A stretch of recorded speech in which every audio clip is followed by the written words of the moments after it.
Hola, qué honor poder estar con ustedes esta noche. Mis agradecimientos a la Tercera Iglesia de Cristo Jesús, Científico Ciudad de Nueva York, por su invitación. Y gracias a todos ustedes por acompañarnos. Les voy a compartir mis referencias. Si gustan una copia, pueden mandarme un correo a mmuslim@gmail.com. Hay un libro sobre la vida de Mary Baker Eddy, fundadora de la ciencia cristiana, que se llama Revolviendo la Piedra, escrito por Stephen Gottschalk. Explican que este libro sobrepasa una serie de barreras. Revuelva la piedra, como dice el título, para revelar la teología de un individuo fuera de la tradición de la teología protestante, quien fue una mujer además. Esta teóloga del siglo XIX de Nueva Inglaterra, Mary Baker Eddy, proporcionó al mundo una visión bíblica y un camino ascendiente hacia el espíritu, una visión elevada que nos permite restaurar nuestra naturaleza espiritual diariamente. Nos permite reclamar nuestra espiritualidad y resucitarlo. Su escritura inspirada nos eleva del abismo del materialismo hasta la verdad divina de la existencia. Esta verdad se describe en Génesis como imagen y semejanza de Dios. Sobre la resurrección, la fundadora de esta iglesia compartió lo siguiente en su obra principal, Ciencia y Salud, con clave de las Escrituras. Por todo lo que los discípulos experimentaron, se volvieron más espirituales y comprendieron mejor lo que el Maestro había enseñado. Su resurrección fue también la resurrección de ellos. Los ayudó a elevarse a sí mismo y a otros del embotamiento espiritual y de la creencia ciega en Dios a la percepción de posibilidades infinitas. Necesitaban esta vivificación, pues pronto su querido Maestro se elevaría de nuevo en el reino espiritual de la realidad y ascendería mucho más de lo que ellos podían percibir. Como recompensa por su fidelidad, él iba a desaparecer para el sentido material en aquel cambio que desde entonces ha sido llamado la ascensión. Más adelante escribe: al esforzarnos por seguir y obedecer las enseñanzas de Jesús, experimentaremos nuestra propia resurrección. Exploramos ese pensamiento de que la resurrección, de la resurrección. Jesús es también nuestra resurrección diaria. Las últimas 100 páginas de este libro, Ciencia y Salud, contiene más de 70 testimonios, curaciones verificadas, pruebas de vidas resucitadas y elevadas. Permítame compartir algunos. Hace 9 años, mi único hijo estaba entre la vida y la muerte. Algunos de los mejores médicos de Boston lo habían desahuciado, diciendo que si sobrevivía, siempre quedaría inválido y tullido. Solamente se le permitía comer pocas cosas, y a pesar de tomar toda clase de precauciones, sufría tanto que quedaba postrado durante medio día con espasmos. Fue mientras estaba pasando por lo que parecía ser su mayor agonía, y cuando yo estaba verdaderamente desesperada, que oí hablar de la ciencia cristiana. Comprendí que la ciencia cristiana era la religión que yo había estado buscando por muchos años. Al día siguiente, fui en busca de un practicista. Ahora les explico que un practicista de la ciencia cristiana es un individuo en el ministerio de sanación de la ciencia cristiana. Ahora bien, les sigo contando su historia. En mi casa leí el libro, en silencio y en voz alta, de día y de noche. Y a pesar de que parecía no entenderlo, la curación comenzó a efectuarse inmediatamente. La boquita del niño, que había quedado torcida a consecuencia de los espasmos, volvió a su estado natural, y pronto pudo levantarse a jugar y correr por la casa como lo haría cualquier otro niño. Sané de todas mis dolencias mientras buscaba la verdad para mi hijo. Todo esto, sin embargo, nada significa comparado con la elevación espiritual que he recibido, y solo tengo motivos de agradecimiento.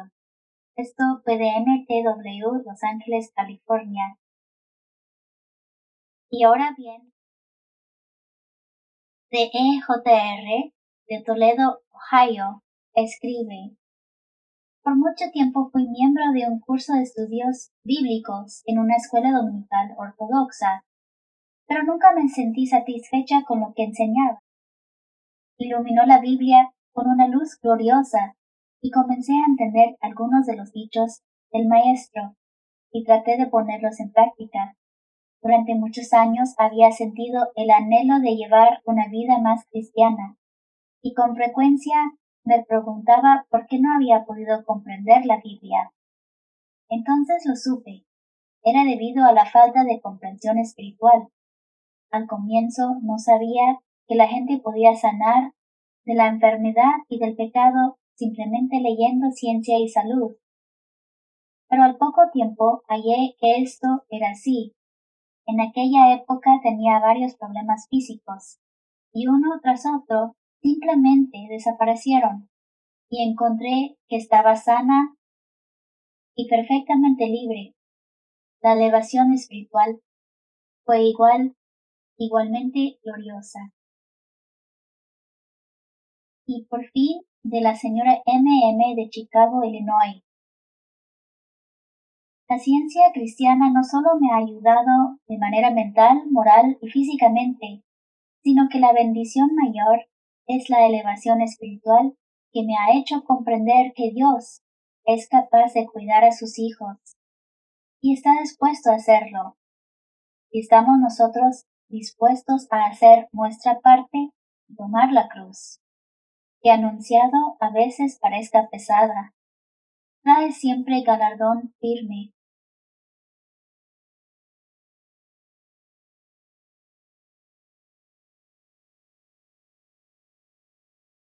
También nos dice: la Biblia me parece un libro nuevo.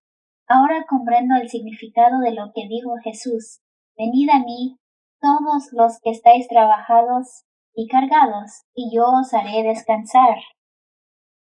Bueno, solo una palabra de explicación. Cuando las personas confirman que han sido sanadas simplemente leyendo el libro, no queremos dar la impresión de que las palabras las sanaron. Uno puede leer el libro de texto de la ciencia cristiana, estudiar la Biblia, leer ensayos. Todos son muy inspiradores y tienen las bases para cambiar el pensamiento.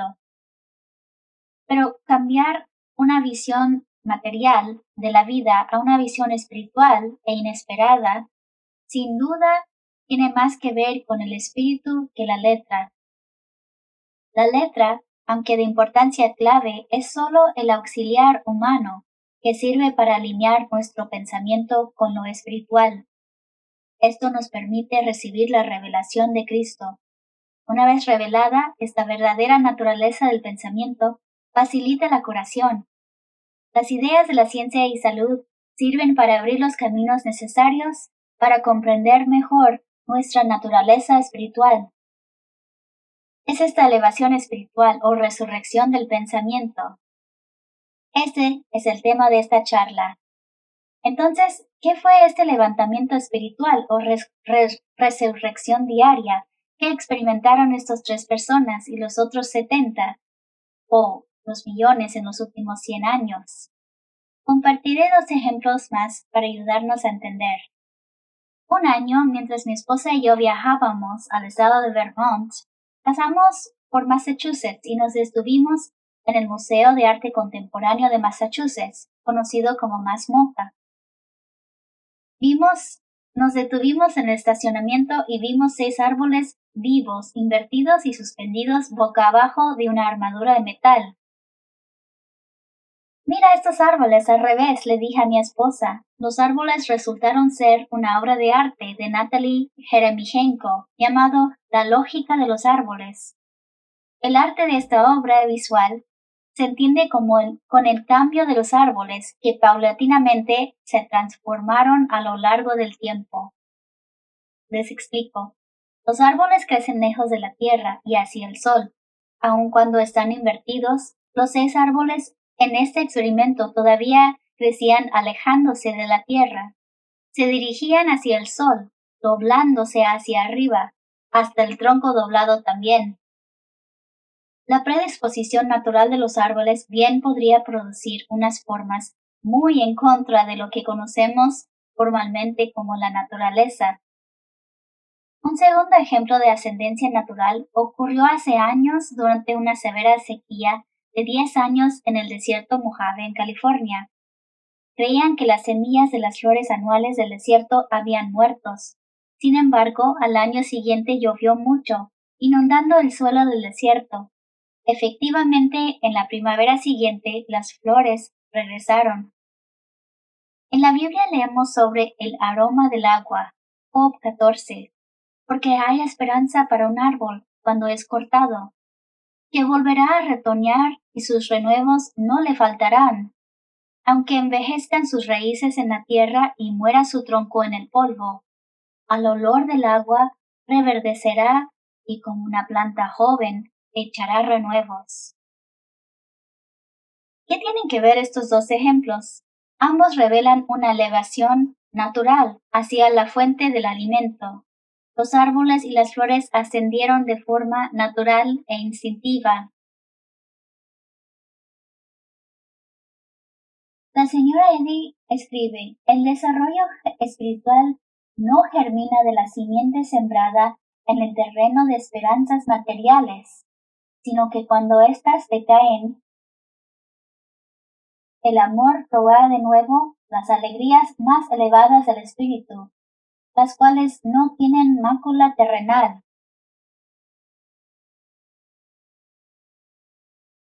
También nos dice, los mortales deben gravitar hacia Dios, sus afectos y propósitos espiritualizarse. Las vidas de los 3 testigos se trastornaron y su inspiración espiritual permaneció latente, hasta cuando encontraron una fuente espiritual y gravitaron hacia lo espiritual, anulando así la ley natural de la gravitación hacia lo material. Atravesaron el abismo que existe entre la lucha humana y la naturaleza divina del ser. La Biblia lo nombra como un pozo horrible. Enfrentando al horno del fuego, por medio de la oración, muchos fueron salvados, sacados de sus situaciones y elevados a la vitalidad, a la salud. Esos testigos, junto con millones de otros, tocados por el Cristo resucitado, fueron liberados de los pesos terrestres de la gravitación material que los sujetaba. Encontraron el aroma del agua y la luz del sol de la verdad. Comenzaron su camino ascendiente de descubrimiento espiritual y una vida reclamada y resucitada. En la propia recuperación de Mary Baker Eddy de una caída sobre el hielo, de la cual el médico indicó que no había esperanza, una querida anciana le preguntó, ¿cómo es que eres restaurada a nosotros? ¿Ha vuelto Cristo a la tierra? Cristo nunca se fue, respondió ella. Cristo es la verdad, y la verdad siempre está aquí, el Salvador de todos los días. Me encanta el servicio de Pascua. Me habla de la vida y no de la muerte. Hagamos nuestro trabajo. Así participamos en su resurrección. Cuando nuestras vidas dan un giro, nuestro anhelo por algo mejor, más alto y sí, más santo, aumenta. En un ensayo que apareció en el Christian Science Journal, la Jornada de la Ciencia Cristiana, de junio 1975, titulado La senda de la ascensión, la autora Naomi Price escribe, la cima de la misión de Cristo Jesús en la tierra se logró cuando su conciencia se elevó. Se elevó tanto con la comprensión de la realidad espiritual que el sentido material ya no podía tentarlo. El Evangelio de Lucas 24 relata el momento en que llevó a sus discípulos hasta Betania y alzando las manos los bendijo. Y aconteció que mientras los bendecía, se separó de ellos y fue llevado al cielo. En otras palabras, sobresalir el sentido material y elevarnos a un sentido espiritual es una resurrección diaria. Como en la carta de Pablo a los Efesios 4:22 de la Biblia de las Américas, dice que en cuanto a vuestra anterior manera de vivir, os despojáis del viejo hombre, que se corrompe según los deseos engañosos, y que seáis renovados en el espíritu de vuestra mente, y os visitáis del nuevo hombre, el cual, en la semejanza de Dios, ha sido creado en la justicia y santidad de la verdad. Eddie lo explica así con este consejo. Podemos permanecer en nuestro mejor yo, magnánimo. Para mí eso significa dejar de lado el concepto material del yo y dejar que Dios tome el control. Les comparto otro ejemplo de mi vida. Hace unos años tomamos unas vacaciones familiares en Cabo San Lucas, Baja California, México, en la punta de Baja donde el Océano Pacífico se encuentra con el Mar de Cortés. Las aguas pueden ser muy agitadas. Sin embargo, desde el lado pacífico donde estaba ubicado nuestro hotel, hay una cresta rocosa que la gente puede escalar para llegar al lado pacífico del Mar de Cortés. Mi nieto y yo nos propusimos escalarlo. Él atravesó las rocas sin ninguna dificultad. Sin embargo, yo pesaba bastante más, y llevando zapatos, toallas y ropa de baño, no pude hacerlo. Había nadado por ahí antes en condiciones más tranquilas, pero esta vez decidí correr alrededor de las rocas mientras las olas retrocedían. No fue mi mejor idea. Antes de que pudiera dar la vuelta, las olas me levantaron, me llevaron al mar abierto, y me sentí como si estuviera dentro de una lavadora. En un par de segundos estaba a unos 45 metros de profundidad. Me arrojaron violentamente contra las rocas. Mientras hacía todo lo posible por escapar, fui atropellado por las olas. Esto se prolongó varias veces, y yo estaba agotado. Sentí que me empujaban hacia abajo y luchaba por llegar a la superficie para tomar aire. Seguí luchando contra las olas, pero fue en vano. Mi fuerza se estaba acabando, y sentí que me desmayaba. Fue entonces cuando mi pensamiento se dirigió a Dios. Recuerdo que me vino a la mente esta frase: llévame a la roca que es más alta que yo, de Salmos 61.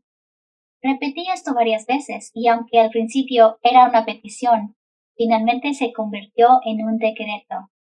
Se me ocurrió ir al fondo del océano y arrastrarme más hacia el mar abierto, en lugar de intentar permanecer en la superficie y nadar hacia la orilla.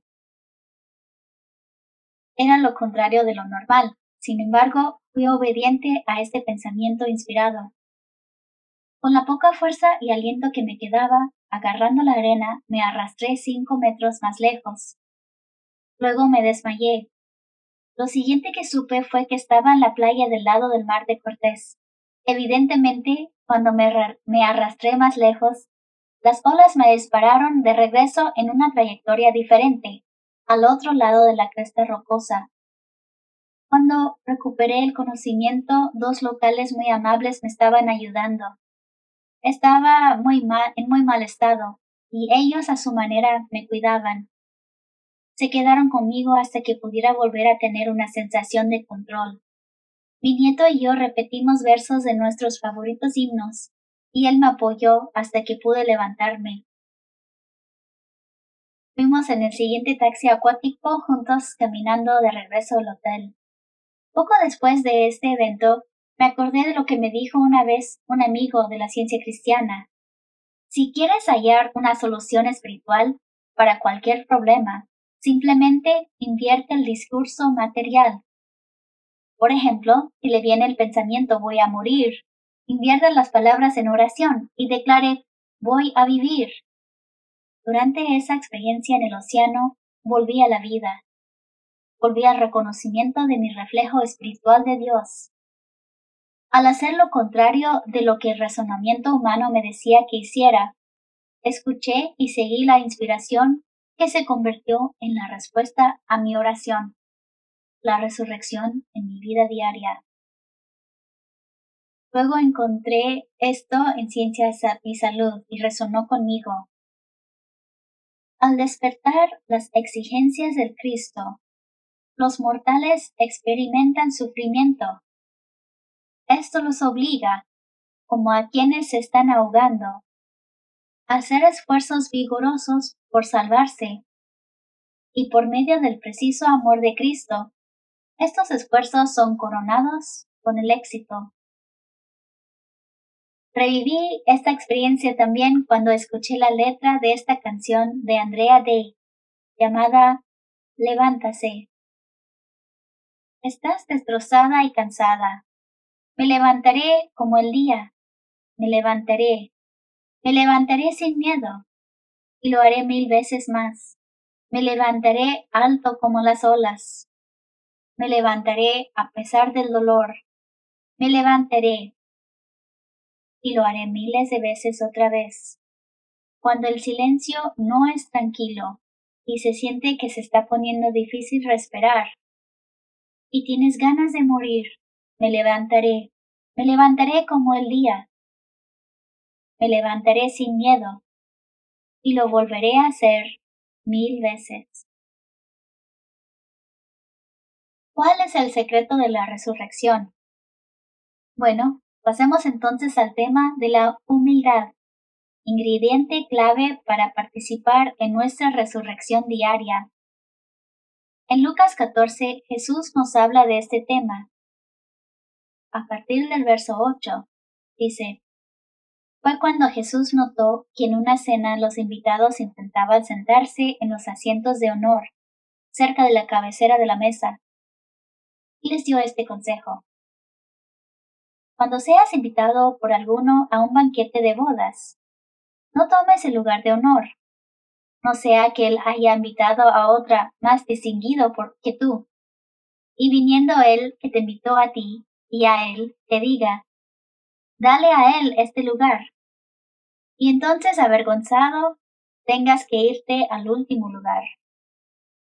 Sino cuando seas invitado, ve y siéntate en el último lugar, para que cuando llegue él que te invitó, te diga, amigo, ven más adelante. Entonces serás honrado delante de todos los que se sientan a la mesa contigo. Entonces, para descubrir lo mejor de nosotros mismos, comienza con la humildad. En las 4 versiones del Evangelio hay 28 ilustraciones de curaciones de Jesús. En muchos de ellos, la humildad es la característica clave, señalada por los sanados. Se necesita humildad para darse cuenta de que necesita ayuda y también para buscar ayuda. Nos acordamos a la mujer con flujo de sangre inmunda que de rodillas alcanzó el manto del Maestro, o a María Magdalena derramando aceite sobre sus pies y lavándolos con sus lágrimas. El hijo moribundo del noble y la hija de Jairo, ambos resucitados de la muerte. Pensamos en el paralítico bajado por las tejas. Todos ellos mostrando con humildad un anhelo de vivir algo mejor, más santo, más elevado que su presente circunstancia. Esto es lo que significa para mí su resurrección, que todo puede volver a ser nuevo. Cada día es nuevo. La resurrección significa que no hay nada que nos impida volver a empezar. Nunca es tarde. Ningún fracaso es final. Ninguna ofensa es imperdonable. No hay pérdida que no se pueda recuperar. Él escribe que no podemos ser llevados a ninguna situación en donde el amor divino no nos haya antecedido y donde sus tiernas lecciones no nos estén esperando. En la resurrección las puertas no están cerradas para siempre. Nos asegura que Dios nunca se da por vencido con nosotros. Como dice el Salmo 96, cantad al Señor un cántico nuevo, proclamad de día en día las buenas nuevas de su salvación.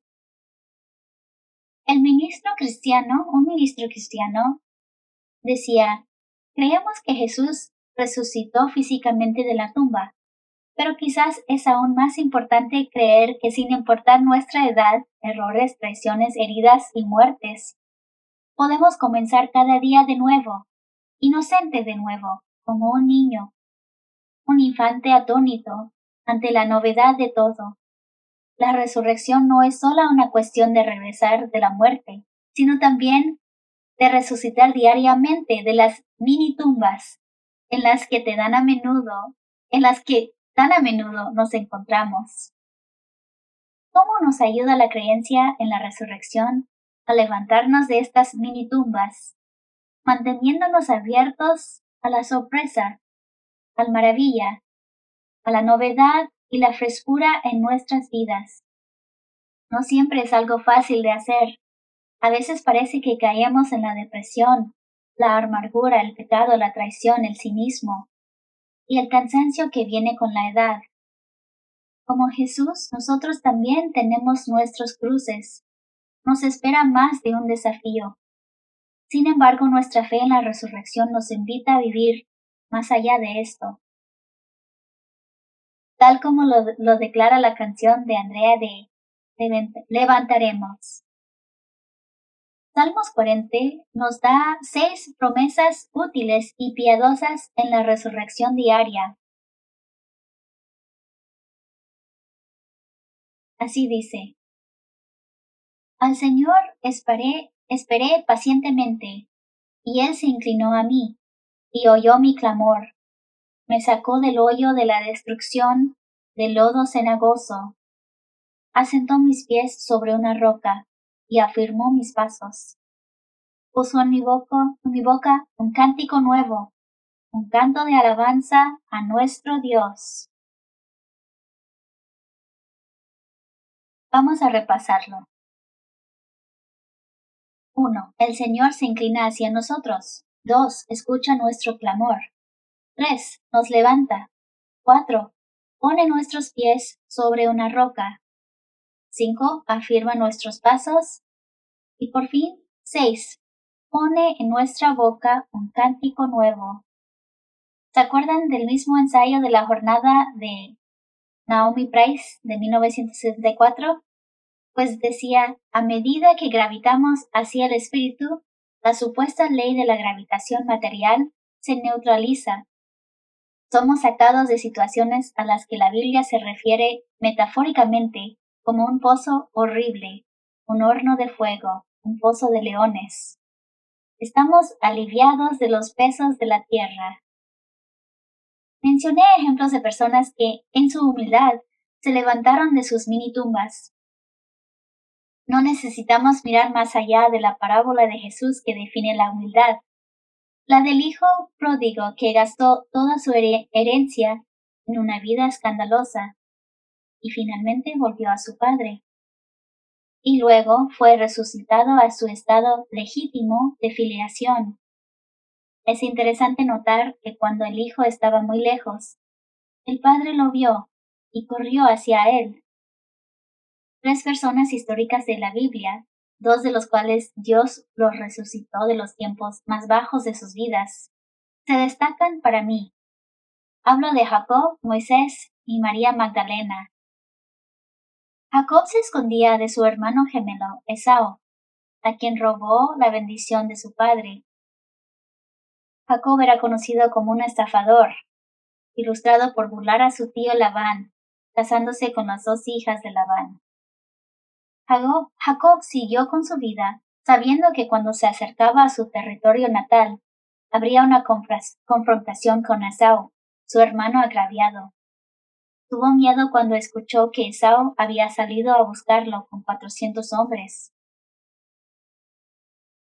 Esta noche, parado junto al río Jaboc, un hombre solitario se acercó a Jacob y comenzó a pelear con él. Lucharon toda la noche y ninguno pudo tomar la delantera. Entonces el extraño golpeó a Jacob en el hueco del muslo y la cadera de Jacob se dislocó, pero aguantó. El extraño le pidió que lo dejara ir. Pero Jacob exigió una bendición antes de hacerlo. ¿Cuál es su nombre? Jacob. Ahora ya no es Jacob, sino Israel. Esto confirmó su momento de resurrección. Jacob sabía que había visto a Dios cara a cara, y vivió para contarlo. Llegó a ser el padre de las 12 tribus de Israel. Luego Moisés, un fugitivo buscado por el asesinato de un egipcio, fue escondido como pastor en el lugar de su suegro Jetro, en la montaña de Horeb. Fue en este monte donde Moisés ve la zarza ardiendo y Dios le dice: el lugar en que tú estás, tierra santa es. Fue elevado a ser un gran líder que sacó a los hijos de Israel de la esclavitud a través del Mar Rojo y nos dio los 10 mandamientos. Sin embargo, es María Magdalena para mí quien representa el mayor ejemplo de la humildad. La encontramos a los pies del Maestro cuando interrumpió la fiesta de Simón, lavando los pies de Jesús con lágrimas y aceite costoso para mostrar su remordimiento. Más tarde, la encontramos a los pies del Maestro otra vez, escuchándolo predicar, donde vivía con su hermana Marta, escogiendo lo mejor parte, como dijo Jesús, cuando Marta le pidió que le dijera a María que se levantara y la ayudara. Esta 13ª discípula, como la han llamado algunos, estuvo presente durante la crucifixión. La primera en buscar a Cristo en el sepulcro 3 días después. Y fue la primera que compartió la noticia de Cristo resucitado. Ahora bien, en los 3 casos, Dios se inclinó hacia ellos, escuchó su clamor, los levantó, puso sus pies sobre una roca, estableció su propósito y les dio a cada uno un cántico nuevo. El pensamiento se elevó de un concepto humano limitado de sí mismos a una revelación espiritual, de un mejor yo, un yo que encontramos en el himno 20. Sé veraz y escucha la voz interior. Sé fiel a tu alto ideal, tu ser perfecto, que no conoce el pecado. Ese ser es el único real. Y también el himno 66. Ese yo superior que todos debemos probar. La pregunta es ¿cómo? ¿Cómo nos levantamos? ¿Cómo podemos pasar de un sentido limitado de nosotros mismos y acceder a un poder espiritual ilimitado? La respuesta está en la reflexión. La reacción es causada por un evento externo que controla nuestro pensamiento, crea miedo, ira, dolor o placer. La reflexión, por otro lado, es la expresión reflexiva de las cualidades espirituales dadas por Dios, de paz, amor, bondad, paciencia y compasión. Antes de permitirnos reaccionar inconscientemente a una palabra, un evento, a un anuncio o a una noticia, debemos detenernos. Debemos preguntar cómo podemos expresarnos mejor. Y en oración silenciosa, buscar humildemente la inspiración divina. Requiere desarrollar el hábito de preguntar: Padre, ¿qué quieres que haga? ¿Cómo puedo responder con amor? ¿Cómo puedo ver mejor a mi prójimo? ¿Cómo puedo cambiar mi visión distópica del mundo y verme a mí mismo y a los demás, como escribe la señora Eddy, como compañeros santos de una casa santa? Una vez decidí contar el número de veces que aparecía la palabra diariamente en los escritos de la señora Eddy. Estaba buscando cosas que debería estar haciendo cada día para ser un mejor cristiano. Con la ciencia cristiana, encontré 23 de ellos.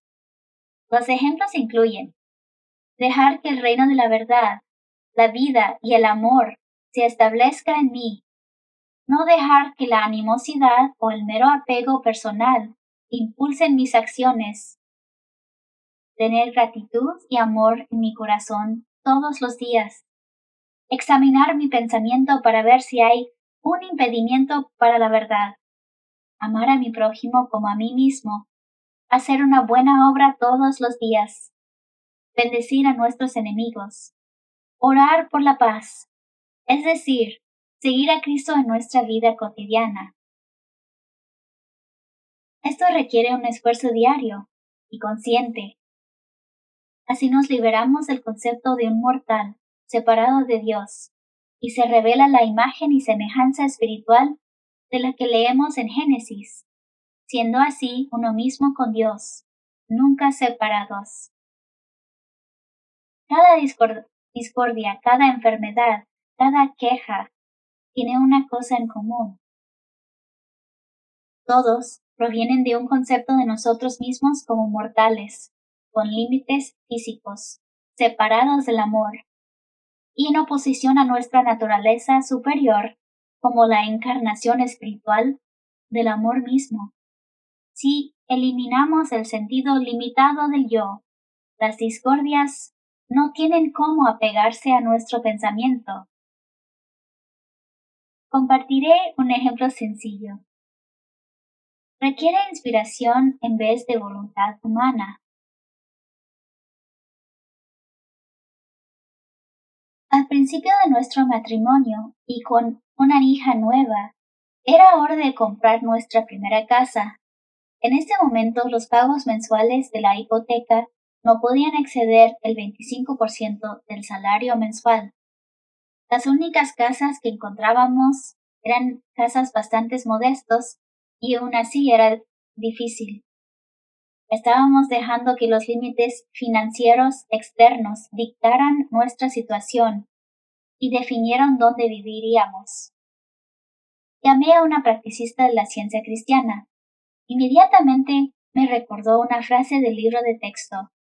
La ciencia divina, elevándose por encima de las teorías físicas, excluye la materia, resuelve las cosas en pensamientos y reemplaza los objetos del sentido material por ideas espirituales. Al no comprender el significado completo de lo que estaba diciendo, lo hizo más práctico. Ella me dijo, no es necesario buscar una casa. En su lugar, debe expresar gratitud por el hogar que ya tiene, que incluye seguridad, familia, paz, amor y armonía. Abrazar y apreciar esas cualidades provistas por Dios. Esto era consistente con la declaración de la señora Eddy, que dice, peregrino en tierra, tu hogar es el cielo, forastero, tú eres el huésped de Dios. Mi esposa y yo inmediatamente nos pusimos a trabajar, agradeciendo nuestro hogar. Vimos que ya morábamos en el reino de los cielos. Y temprano el próximo sábado por la mañana recibí una llamada. El hombre decía que tenía una casa que necesitaba vender. Un compañero mío del trabajo le había comentado que estábamos buscando una casa. Esa tarde fuimos a verla. Estaba en un hermoso distrito y la casa mucho mejor que cualquier otra que habíamos visto. Aunque parecía estar fuera de nuestro alcance dado nuestro presupuesto, no obstante, decidimos ir a verla. Tuve que decirle que no creía que nuestros ingresos nos calificaron para hacer los pagos de la hipoteca. Dijo que no nos preocupáramos. Él tenía un préstamo de bajo interés para los veteranos y lo podría pasar a nosotros. Los pagos, que aunque más bajos de lo que esperaba, aún excedían el requisito del 25%. Pues le dimos las gracias y le dijimos que nos comunicaríamos con él. También le habíamos comentado que teníamos que cumplir el contrato de arrendamiento de nuestro departamento y que aún faltaba 5 meses. Pero él respondió que era el momento exacto de su transferencia y la casa no estaría disponible hasta entonces.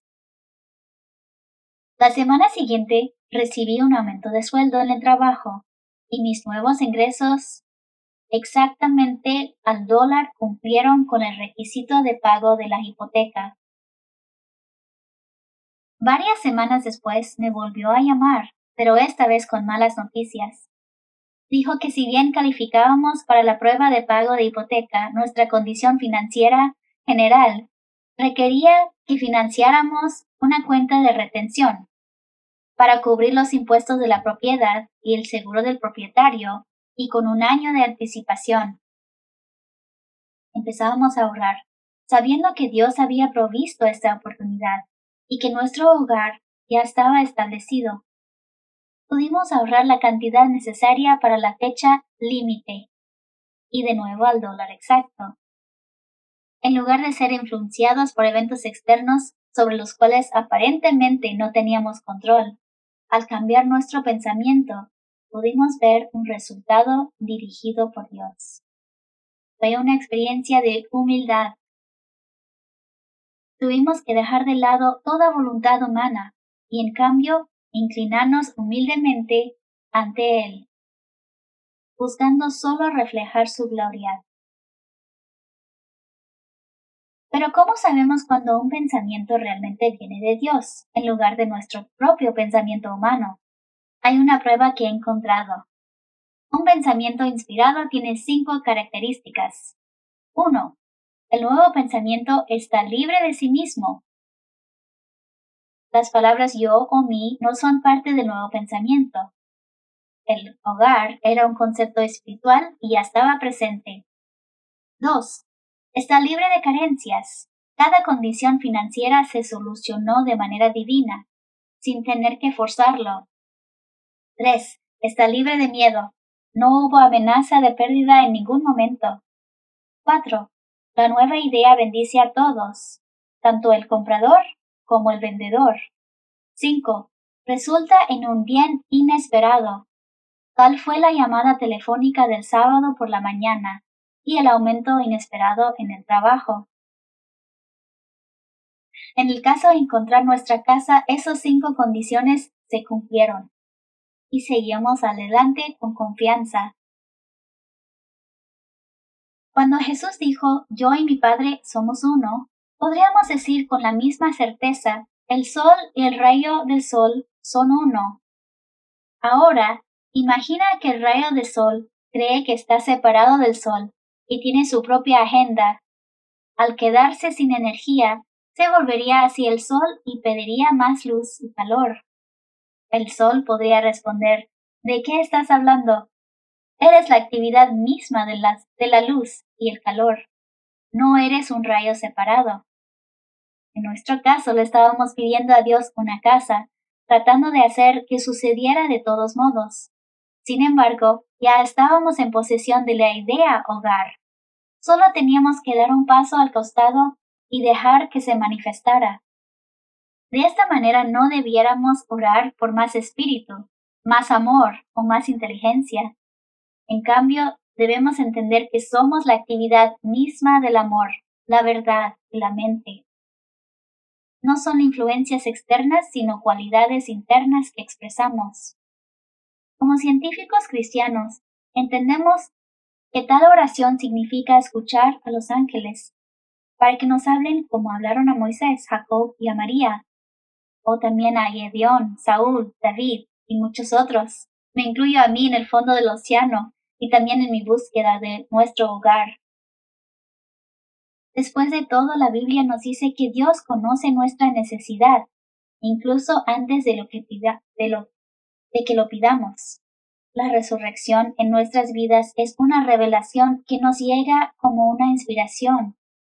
Nos permite ver a nuestro ser altruista, una mejor versión de nosotros mismos. El Cristo se revela entre nosotros, dándonos una conciencia humana iluminada. Se requiere humildad para experimentar un cambio de pensamiento. Nuestro libro de texto enseña que el Cristo viviente, la verdad practica, que hace de Jesús la resurrección y la vida para todos los que le siguen. Cuando miramos a Jesús como nuestro ejemplo, vemos esta característica de humildad. Desde su nacimiento en el pesebre, y también se nota en su amor por los niños pequeños, en el lavado de los pies de los discípulos, todo el camino desde su entrada en Jerusalén en un burro humilde, para el comienzo de la semana más importante en la historia humana. En Juan 3, hablando de la necesidad de nacer de nuevo, Jesús dijo, el Hijo del Hombre debe ser levantado, para que todo el que crea en él tenga vida eterna. ¿Todos? ¿Nos incluimos a ti y a mí? A medida que tengamos hambre diariamente de tener nuestra parte en la resurrección, como Jacob, Moisés y Magdalena, nos encontraremos tendiendo naturalmente a la fuente infinita de vida. Estamos atraídos a la luz de Cristo. Como esas ramas de los árboles inclinándose hacia arriba, somos atraídos por un camino ascendiente. Ahí es donde se lleva a cabo la curación. Sin embargo, la popularidad de aquel humilde nazareno era una amenaza para César. La señora Eddy nos describe estas palabras. Guiado por el elemento más tosco de la mente mortal, Herodes decretó la muerte de todo niño varón, a fin de que el hombre Jesús, el representante masculino de la idea espiritual, nunca pudiera reinar jamás y privar a Herodes de su corona. Todos estaban cometiendo un grave error.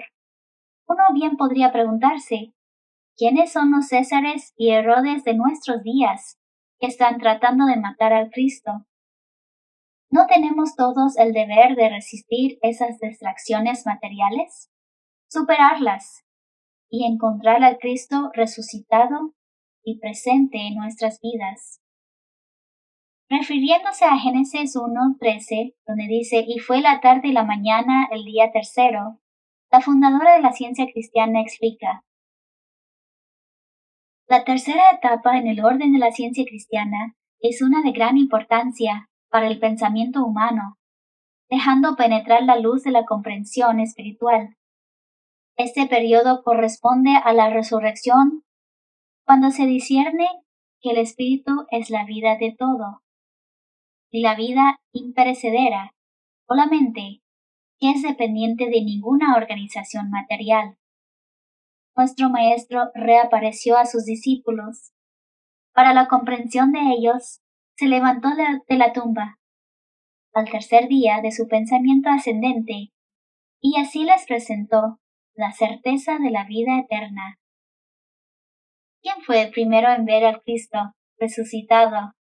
Por supuesto, fue nuestra humilde Eurina, la 13ª discípula María Magdalena. Juan nos narra. Jesús le dijo, mujer, ¿por qué lloras? ¿A quién buscas? Ella, pensando que era el jardinero, le dijo, Señor, si tú le has llevado, dime dónde le has puesto, y yo me lo llevaré. Para mí, entonces lo que sigue a continuación es la respuesta más tierna y profunda. Jesús le dice simplemente, María. Ella se volvió y dijo, Rabboni, es decir, Maestro. Como Pablo pregunta en primera a los tesalonicenses, porque ¿quién es nuestra esperanza, o gozo, o corona de gloria? ¿No lo sois vosotros en la presencia del Señor, Jesús, de nuestro Señor, Jesús en su venida? En un ensayo de Christian Science Sentinel de 1909 titulado Cruz y Corona, el autor Bert Miller escribe, cuando se nos da la orden de tomar la cruz y seguir al Cristo, la verdad, lo siguiente conduce en una dirección completamente opuesta a aquella en la que hemos ido. Y cuando llegamos a poner en práctica nuestros elevados deseos, requiere un esfuerzo mucho mayor de lo que habíamos previsto, porque ahora estamos contra la corriente, luchando con el sentido y el yo. Pero si tenemos suficiente fe en Dios, dependemos del amor divino para sostenernos y ayudarnos en el conflicto. Así estaremos seguros de ganar, y no hay nada que se compare con tal victoria. Él cita la página 254 de Ciencia y Salud. Si echas tu barca sobre las siempre agitadas, pero saludables aguas de la verdad, encontrarás tempestades. De tu bien se hablará mal. Esto es la cruz. Tómala y llévala, pues por medio de ella ganas y te ciñes la corona.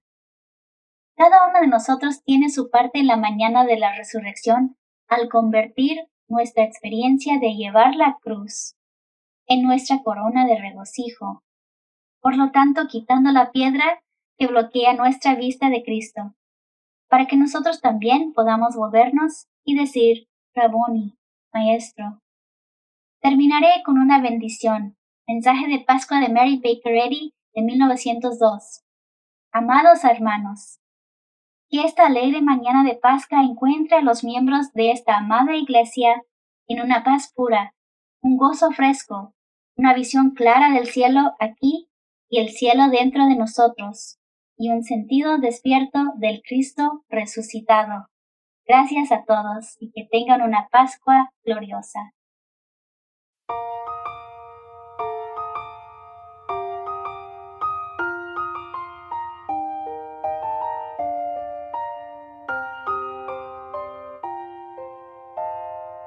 Heaven is a state of mind where thoughts of truth and love combine to form that perfect atmosphere where answers to a prayer appear. Heaven is that state of thought, a sense of peace that can't be bought with riches or a quest for things that have no part of angels' wings. 'Cause harmony and peace of mind are heaven with you all the time. And if you listen, you will find you don't have to wait for heaven. Heaven is that perfect spot where thoughts of God commune with us and tell us we must take the time to recognize the good in life. Heaven is that state of mind that only sees what God designs. A gentle smile, a puppy's kiss, the sort of things we sometimes miss. And we don't have to sigh and wait for heaven at some future date. Those angel thoughts that keep us straight are telling us that we're in heaven. Heaven is a place that we can go.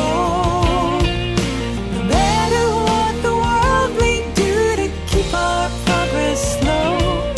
Whenever we commune with God in prayer, we feel love and we're in heaven.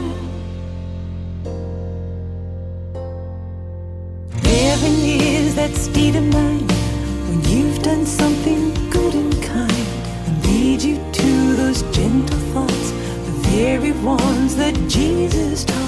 Heaven is that state of grace where cares and worries fade away and we begin to understand the unity of God and man. 'Cause heaven is the here and now. It's something real that can be found wherever peace and love abound. You don't have to wait for heaven.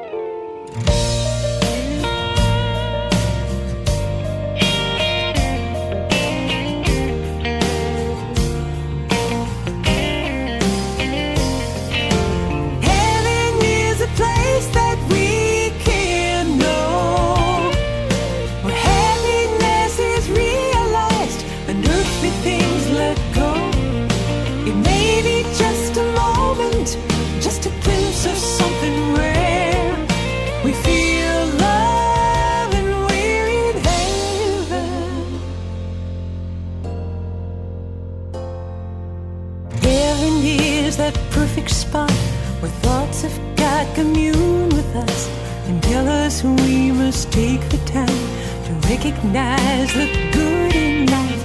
Heaven is that state of mind that only sees what God designs. A gentle smile, a puppy's kiss, the sort of things we sometimes miss. 'Cause harmony